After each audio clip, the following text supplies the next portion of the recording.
يا أيها الناس ضرب مثل فاستمعوا له إن الذين تدعون من دون الله لن يخلقوا ذبابا ولو اجتمعوا له وإن يسلبهم الذباب شيئا لا يستنقذوه منه ضعف الطالب والمطلوب ما قدروا الله حق قدره إن الله لقوي عزيز الله يصطفي من الملائكة رسلا ومن الناس إن الله سميع بصير يعلم ما بين أيديهم وما خلفهم وإلى الله ترجع الأمور صدق اللہ العظیم۔ حضرات، یہ سورۃ الحج کی چند آیات ہیں۔ یہاں سے آگے پھر 18واں پارہ شروع ہو رہا ہے، اور سورۃ الحج ظاہر ہے کہ اسی اللہ تعالیٰ کی طرف سے مقرر کردہ عظیم فریضہ حج، اور اس میں اللہ تعالیٰ کی طرف سے مقرر کردہ ارکان اور عبادت کے طریقے اور گزشتہ انبیاء کا ذکر۔ یہاں اختتام میں اللہ تعالیٰ نے ایک مثال کے ذریعے سے اپنے بندوں کو بات سمجھانا چاہیے، اور مثال دیتے ہوئے فرمایا کہ استمعوا لہ، اسے خوب غور سے سنو، اس پر غور کرو۔ یا ایھا الناس، اے لوگو۔ ہم دیکھتے ہیں قرآن کریم میں بہت ساری جگہ پہ اللہ تعالیٰ اپنے صرف ان بندوں سے خطاب فرماتا ہے کہ جو اللہ پر ایمان لائے، جو اللہ کو مانتے ہیں، اللہ کے نبی کو مانتے ہیں، اور وہ صاحب ایمان ہیں۔ یا ایھا الذین آمنوا، لیکن یہاں پہ اللہ نے اپنے تمام بندوں کو مخاطب کیا ہے، کفار کو بھی، مشرکین کو بھی، اور خاص طور پہ اس صورت اور اس موقع پہ اس آیت کا آغاز یا ایھا الناس کہنے سے یہ منظر بھی ہمیں سامنے آتا ہے کہ حج اسلام سے پہلے بھی کسی نہ کسی صورت میں گزشتہ انبیاء کے زمانے میں بھی، اور پھر حضور صلی اللہ علیہ وسلم کی آمد سے پہلے مشرکین بھی، وہ سب بھی کسی نہ کسی انداز میں اللہ کے گھر اور وہاں پہ آ کے اپنے انداز سے مختلف عبادات کرتے تھے۔ جو نہیں بھی اللہ کے نبی پر ایمان لائے تھے، وہ بھی یہ مانتے تھے کہ یہ اللہ کا گھر ہے، وہ بھی یہ مانتے تھے کہ اس کی حرمت ہے، وہ بھی یہ مانتے تھے کہ اس علاقے میں آ کے تمام جانیں، ہر شے محفوظ ہو جاتی ہے۔ لیکن انہی لوگوں نے اللہ کے اس گھر کو جاننے اور ماننے کے باوجود اس کے اندر بت سجا رکھے تھے۔ 360 بتوں کا تو تمام سیرت کی کتابیں بتاتی ہیں۔ جب فتح مکہ ہوئی اس موقع پر اللہ کے گھر میں، جہاں پہ صرف اس خالق کائنات کی عبادت ہونا چاہیے تھی، کہتے تھے کہ اللہ ہمارا مالک ہے۔ جب ہر طرف سے مایوسی ہو جاتی تو پھر اس وقت اللہ ہی کی طرف وہ لوٹتے اور پلٹتے تھے، لیکن اللہ کے ساتھ اور چیزوں کو شریک ٹھہرا رکھا تھا۔ ان سے بھی یہ ایک بت سجا رکھا ہے کہ یہ لوگوں کو بچے دیتا ہے، اولاد نہ ہو رہی ہو تو اس کے پاس جا کے منت مانگیں تو وہ بچے عطا کرتا ہے۔ یہ فلاں جو ہے، یہ اگر تنگی ہو، رزق کی اور معاش کی پریشانی ہو تو اس کے پاس جائیں، بارش نہ ہو رہی ہو تو وہ فلاں بت سے، اپنے بارے میں پوچھنا ہو تو یہ فلاں بت سے پوچھا جائے۔ سورج، چاند، تارے، ہر چیز کو انہوں نے کسی نہ کسی حوالے سے اللہ کا شریک ٹھہرا رکھا تھا۔ یہاں پہ اللہ تعالیٰ مثال دیتے ہوئے بندوں کو متوجہ کرتا ہے کہ اے لوگو، ذرا ایک مثال کو دھیان سے سنو اور اس پر غور کرو کہ ان الذین تدعون من دون اللہ لن یخلقوا ذبابا ولو اجتمعوا لہ، یہ جتنے بھی معبود جنہیں تم اللہ کے علاوہ پوجتے اور ان کی عبادت کرتے اور ان سے اپنی مرادیں مانگتے ہو، یہ اگر تمام کے تمام معبود مل جائیں اور مل کر ایک فیصلہ کریں اور ارادہ کریں کہ ہم نے ایک کام کرنا ہے، یہ سب مل کر بھی یہ فیصلہ کریں کہ ہم نے مکھی بنانی ہے، مکھی تخلیق کرنا ہے، مکھی کو پیدا کرنا ہے، لن یخلقوا، ہرگز یہ نہیں اس کی تخلیق کر سکتے، ہرگز پیدا نہیں کر سکتے، کیونکہ اس کائنات میں مکھی تو پھر نسبتاً ذرا تھوڑی سی بڑی نظر آنے والی مخلوق ہے۔ اس کائنات میں تو ایسی اللہ کی مخلوقات ہیں جو خوردبین کے ذریعے سے نظر آتی ہیں اور انہیں بھی اللہ کے علاوہ کوئی پیدا نہیں کر سکتا۔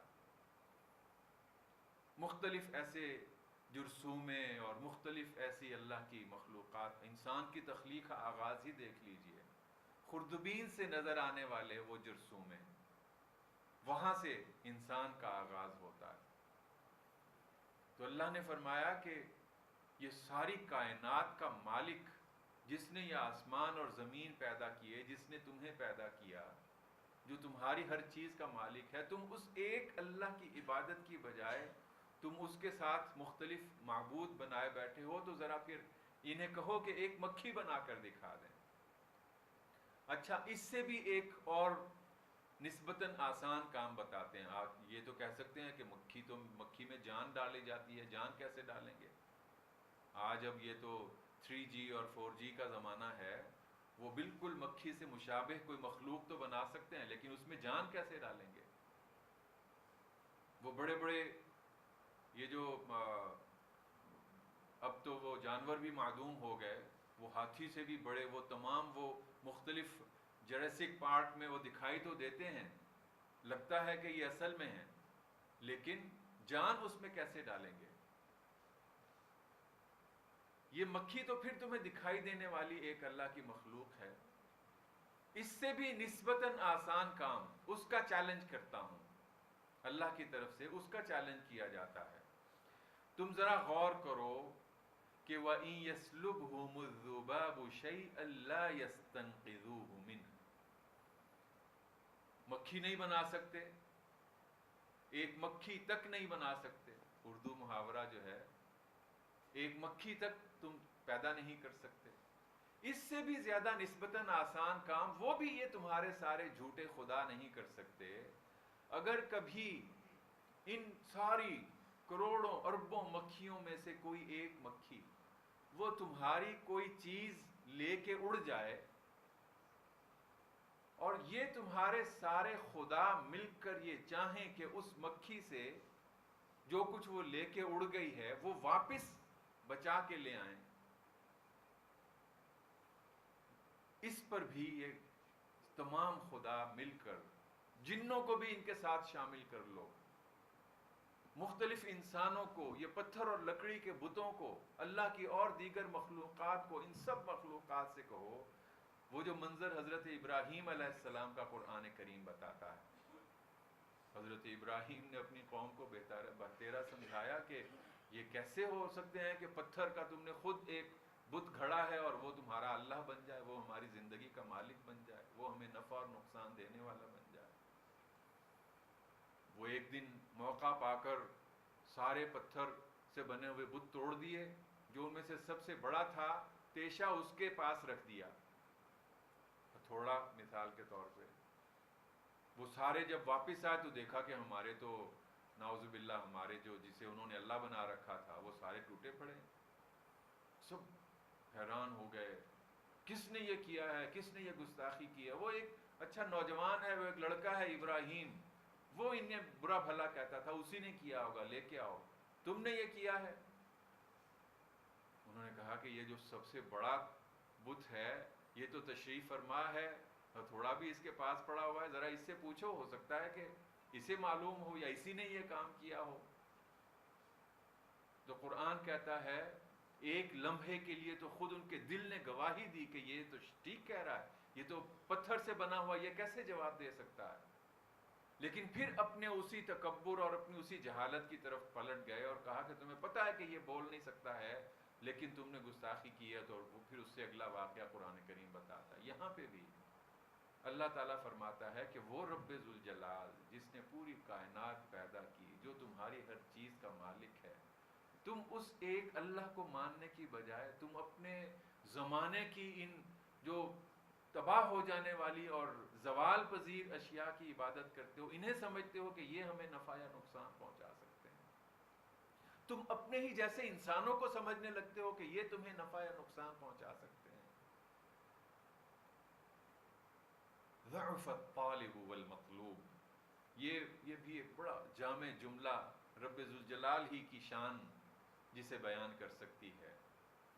فرمایا کہ یہ مدد چاہنے والے بھی کمزور اور جن سے مدد چاہی جاتی ہے وہ بھی کمزور.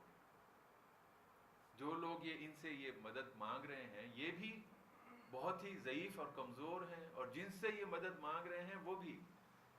ایک اس کا مفہوم یہ ہے کہ یہ جو ہدف تمہیں دیا گیا ہے اسے پورا کرنے کے لائق بھی تم نہیں ہو, اور جو کام تمہیں دیا گیا ہے وہ بھی کسی صورت وہ مکمل ہونے والا نہیں ہے. ضعف الطالب والمطلوب, مدد چاہنے والے اور جسے تم چاہتے ہو کہ وہ مدد کر سکتے ہیں, وہ دونوں اللہ کے اس چیلنج کے سامنے کمزور ہیں.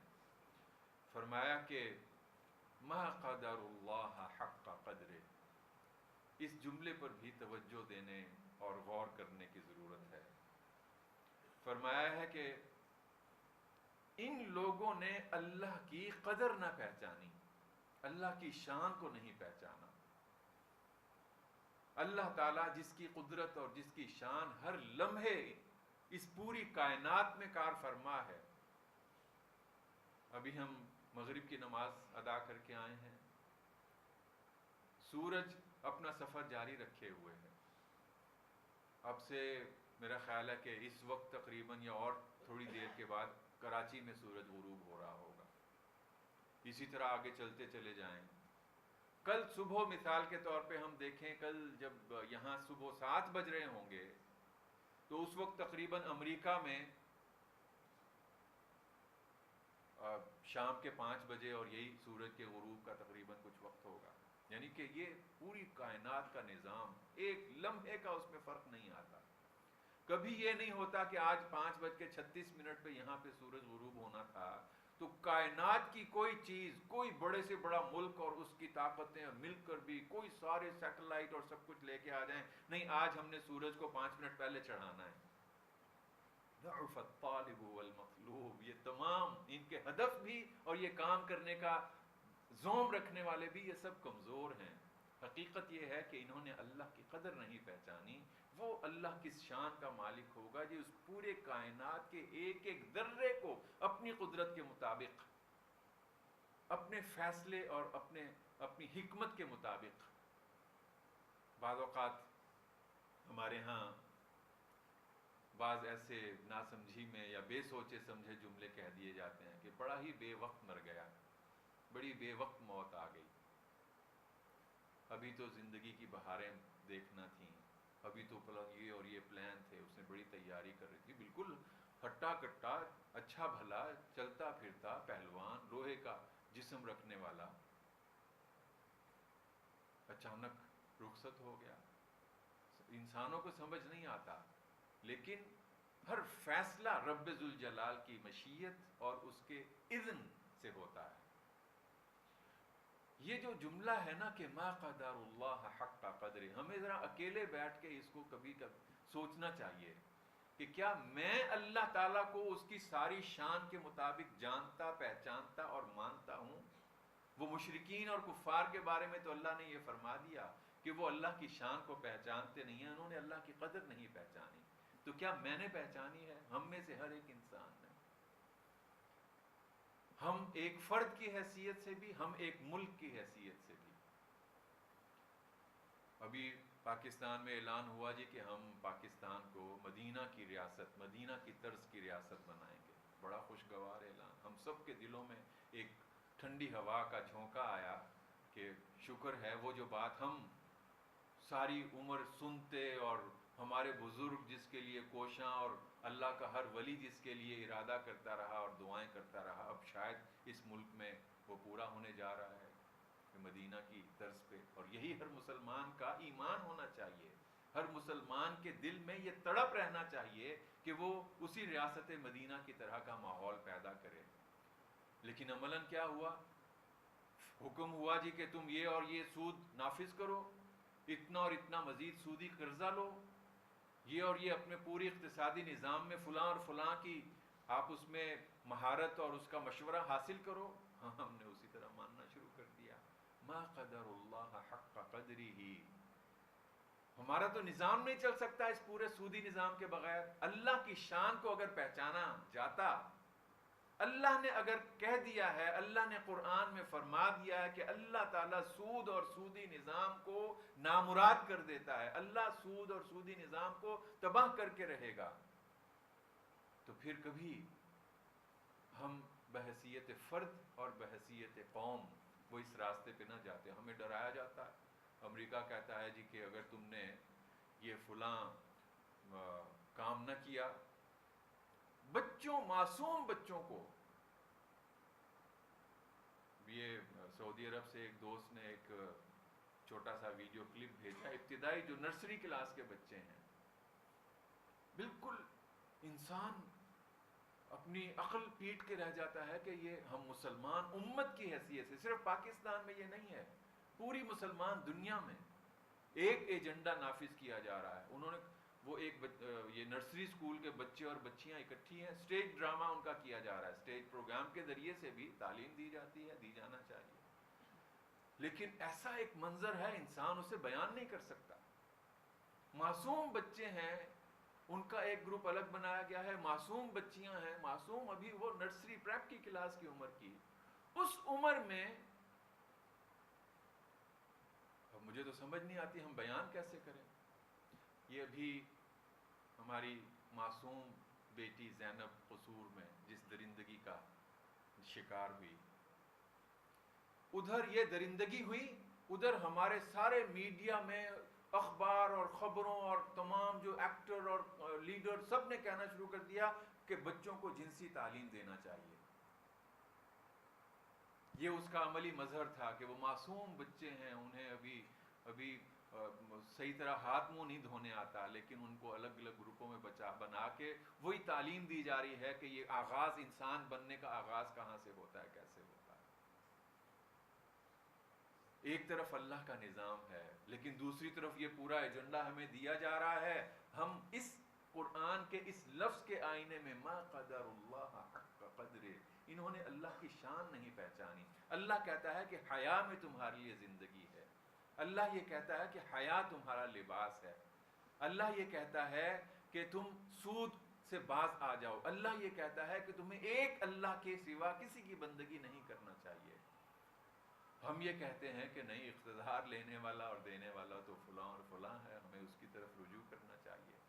یہ جو آیات ہیں یہ ان مشرکین کا بھی ذکر ہو رہا ہے، ان کا بھی بیان ہو رہا ہے جو اس زمانے میں تھے. لیکن یہ چونکہ یہ کتاب میرے نام اللہ کا پیغام ہے، ہم میں سے ہر فرد کو اس کے ایک ایک لفظ پہ بیٹھ کے ان اللہ لقوی عزیز، ساتھ ہی یہ کہا ان لوگوں نے تو اللہ کی شان نہیں پہچانی، لیکن اللہ تعالی وہی اصل قوت اور وہی اصل عزت والا ہے. عزت اور قوت صرف اس رب ذوالجلال کے ہاتھ میں ہے. یعز من یشاء. قرآن میں تو اللہ نے کہا کہ آپ ان سے کہیں، آپ کہہ دیجئے کہ اے اللہ تعز من تشاء و تذل من تشاء، آپ جسے جسے چاہتے ہیں عزت دیتے ہیں اور آپ جسے چاہتے ہیں اسے ذلت کا شکار کر دیتے ہیں. جو آپ کی نافرمانی کرتے ہوئے چاہے کہ وہ عزت سے سرفراز ہو جائے, نہیں ہو سکتا. آپ کی بندگی اور آپ کی اطاعت ہی میں انسانوں کے لیے عزت ہے. ان اللہ لقوی عزیز. اللہ یصطفی من الملائکۃ رسلا ومن الناس. یقیناً اللہ تعالیٰ نے اپنے یہ فرمان بھیجنے کے لیے, اپنے یہ پیغام بھیجنے کے لیے فرشتوں میں سے بھی اپنے رسول اور پیغمبر بنائے, اور انسانوں میں سے بھی رسول اکرم صلی اللہ علیہ وسلم کہ جو آخری اللہ کے نبی ہیں, ان تک بھی اللہ کے رسول مختلف آ کے اللہ کا پیغام, اللہ کے پیغمبر آ کے اللہ کا پیغام پہنچاتے تھے. اور وہی ان اللہ سمیع بصیر, وہی ہر تمہاری ایک ایک حرکت کو دیکھتا اور جانتا ہے, سنتا ہے. اور عربی میں ایک بڑا معروف جملہ ہے, اللہ کے سمیع اور بصیر ہونے کے بارے میں کہا جاتا ہے کہ اللہ تعالیٰ وہ سننے اور جاننے والی ذات ہے کہ جو تاریک رات کے شدید اندھیرے میں کسی سیاہ چٹان پر چلنے والی باریک سی چونٹی کے قدموں کی آواز بھی سن رہا ہے. اللہ تعالیٰ وہ تمہارے دلوں میں آنے والے خیالات کو بھی جانتا اور سنتا ہے. ان اللہ سمیع بصیر. اچھا, یہ جو جملہ ہے, یہ جو لفظ ہے, یہ جو حقیقت ہے, ان اللہ سمیع بصیر, اگر یہ مجھے یاد رہے کہ میرا اللہ وہ میری زبان سے ادا ہونے والے ہر لفظ کو سن رہا ہے, میں بہت رازداری سے, بہت ہی سرگوشی میں بھی کسی سے بات کر رہا ہوں تو وہ اللہ سن رہا ہے.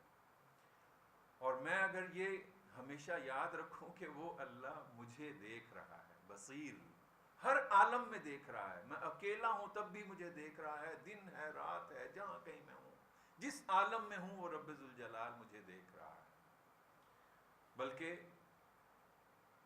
رسول اکرم صلی اللہ علیہ وسلم کی ایک تعلیم کو اگر ہم اس موقع پہ دہرائیں, اللہ کے نبی نے یہ جو حیا کی تعلیم دی ہے, اس میں ایک حدیث میں آپ صلی اللہ علیہ وسلم نے فرمایا کہ دیکھو تم میں سے کسی کو تنہائی میں بھی برہنہ نہیں ہونا چاہیے, تنہائی میں بھی بالکل مکمل طور پہ بے لباس ہو کے پھرتا رہو, نہیں. کیوں؟ آپ نے فرمایا کہ اس تمہاری دنیا میں ایسی مخلوق بھی ہے جنہیں تم تو نہیں دیکھ سکتے لیکن وہ تمہیں دیکھ سکتے ہیں, ان کے سامنے بھی تم نے برہنہ نہیں ہونا ہے. یعنی کہ اللہ کے بندے جنات کی صورت میں موجود ہیں جو ہمیں نہیں دکھائی دیتے ہیں, مجھے ان کے سامنے بھی حضور صلی اللہ علیہ وسلم نے, میرے نبی نے منع فرما دیا کہ نہیں, ان کے سامنے بھی تم نے حیاداری اور ستر کے چھپانے کا اہتمام کرنا ہے. ویسے گھر میں بے تکلف بیٹھا ہوا ہے, ستر یقیناً اس کی پردہ پوشی کا انتظام ہے, لیکن آرام سے مکمل کپڑے بھی ہو سکتا ہے کہ نہیں پہنے ہوئے ہیں, کوئی حرج نہیں ہے. رسول اکرم صلی اللہ علیہ وسلم گھر میں اسی طرح مختصر لباس کے ساتھ تشریف فرما ہوتے تھے. بعض اوقات جب آپ صلی اللہ علیہ وسلم اپنا کرتا اتار کے خود ہی سی رہے ہوتے تھے, جب آپ صلی اللہ علیہ وسلم, آپ کے صحابہ کرام, آپ دونوں ملتے ہیں, آرام فرما ہیں, اور صحابی کے آنے پہ اٹھتے ہیں تو صحابی دیکھتے ہیں کہ اللہ کا آخری نبی ہے, اللہ کے انسانوں میں سے سب سے عظیم شان رکھنے والا اللہ کا بندہ ہے, لیکن اللہ نے اس عالم میں, اس قناعت کے عالم میں رکھا ہے کہ جس کھردری چٹائی پہ سویا ہوا تھا اس کے سارے نشان جسم پہ اور بازو پہ بنے ہوئے ہیں. قمیص اس وقت نہیں تھی. صحابہ کرام یا اصحاب صفہ جو مدینہ منورہ میں حضور کے روضہ مبارک کے ساتھ ہی تھڑے کے اوپر بیٹھے رہتے تھے, آدھے صحابی ایسے تھے کہ جن کے تن میں قمیص نہیں تھی, اس کا ذکر نہیں ہو رہا, لیکن بے لباسی سے مراد وہ بے حیائی ہے یا مکمل طور پہ برہنہ ہونا ہے. حضور صلی اللہ علیہ وسلم نے اس سے بھی منع کر دیا. ان اللہ سمیع بصیر. اگر اللہ تعالیٰ مجھے اور ہم سب کو یہ توفیق دے کہ ہم ہمیشہ یہ یاد رکھیں, اللہ میری ہر بات کو سن رہا اور اللہ میرے ہر عمل کو دیکھ رہا ہے, تو یقیناً یہ ایک ایسی حفاظت ہمیں مل سکتی ہے کہ جس کے ذریعے سے یاد دہانی کے ذریعے سے اللہ تعالیٰ ہمیں بہت ساری نافرمانیوں اور گناہوں سے بچانے کا سبب فراہم کرتا ہے۔ اب یہ جو ایمان ہے ہمارا کہ جو کچھ بھی اس کائنات میں ہونا ہے وہ اللہ کے حکم سے ہونا ہے، ایک مکھی بھی تم نہیں بنا سکتے، ایک مکھی تمہاری کوئی چیز تم سے اچک کے لے جائے تو تم اس سے واپس نہیں لے سکتے۔ اسی ایمان کے ساتھ ہی حضور صلی اللہ علیہ وسلم اور قرآن کریم کی وہ تمام تعلیمات بھی ہمیں یاد رکھنا چاہیے۔ مجھے یہ یقین ہے کہ اللہ کے حکم کے بغیر کچھ نہیں ہو سکتا، لیکن مجھے یہ بھی معلوم ہے کہ اللہ تعالیٰ نے اس زندگی کا، اس کائنات کا ایک نظام وضع کر دیا ہے۔ ہم یہ ابھی یہاں بیٹھے ہیں، روشنی کرنے کے لیے بتی جلائی ہے، اس کا بٹن دبایا ہے، کنیکشن ہے، پیچھے سے الیکٹریسٹی آ رہی ہے تو یہ بتی جل رہی ہے۔ یہ مائک کا، ساؤنڈ سسٹم کا، کیمرے کا، ہر چیز کا جو بھی انتظام ہے، وہ جو اللہ کے نظام کے مطابق اگر ہم نے اس کی پابندی کی ہے تو وہ بالکل اپنی مکمل صورت میں، اپنی بہترین صورت میں وہ کام کر رہا ہے۔ لیکن اگر کوئی یہ سمجھنے لگ جائے کہ اللہ پر، بس میں نے اللہ پر بھروسہ کیا ہے، جو کچھ بھی ہونا ہے وہ اللہ ہی نے کرنا ہے اور مجھے تدبیر اختیار کرنے کی کوئی ضرورت نہیں ہے، تو حضور صلی اللہ علیہ وسلم کے پاس ایک صحابی آئے اور پوچھا کہ مجھے اپنے اللہ پر مکمل کامل بھروسہ ہے، اس کی حفاظت اگر ہے تو مجھے کسی اور چیز کی ضرورت نہیں ہے، میں اپنی اونٹنی کو باہر باندھے بغیر ہی، اس کا گھٹنا باندھے بغیر ہی اسے وہاں پہ چھوڑ آیا ہوں اللہ پر بھروسہ کرتے ہوئے۔ تو یہ ٹھیک ہے، آپ صلی اللہ علیہ وسلم اللہ کے نبی تھے، وہی شریعت کی تعلیمات دینے والے تھے۔ صحابی نے جب یہ پوچھا کہ یہ میرا عمل ٹھیک ہے، تو آپ صلی اللہ علیہ وسلم نے اسے متوجہ کرتے ہوئے فرمایا اعقلها وتوکل، اعقلها وتوکل، پہلے تم اپنی اونٹنی کا گھٹنا باندھو اور پھر اللہ پر توکل کرو تو وہ اللہ تعالیٰ اس کی حفاظت کرے گا۔ ہونا اللہ کے حکم ہی سے ہے، لیکن میرے ذمے جو کام ہے، میرے ذمے کا جو، ہم سب کو یہ معلوم ہے کہ گھر ہاتھ رکھے بیٹھے، کسی محنت اور کوشش کے بغیر ہی کھانا بالکل خود ہی آٹومیٹک طریقے سے تیار ہو کے سارے اہل خانہ کے سامنے آ جائے گا، تو ایسا تو نہیں ہوتا ہے۔ گھر کے تمام افراد وہ اس کے لیے اپنے اپنے ذمے کا کام کرتے ہیں، تو پھر بالآخر وہ ایک نوالا ہمارے سامنے تیار ہو گیا، پیش ہو جاتا ہے اللہ کے نظام کے مطابق۔ لیکن یہ بھی کہ یہ تمام چیزوں کا مالک رب ذوالجلال ہے، مجھے صرف اسی ایک اللہ کی بندگی کرنا اور اسی ایک اللہ کو اپنا معبود بنانا ہے۔ یہ آیات اللہ تعالی ہمیں انہیں سمجھنے اور اس پر عمل کرنے کی توفیق عطا فرمائے۔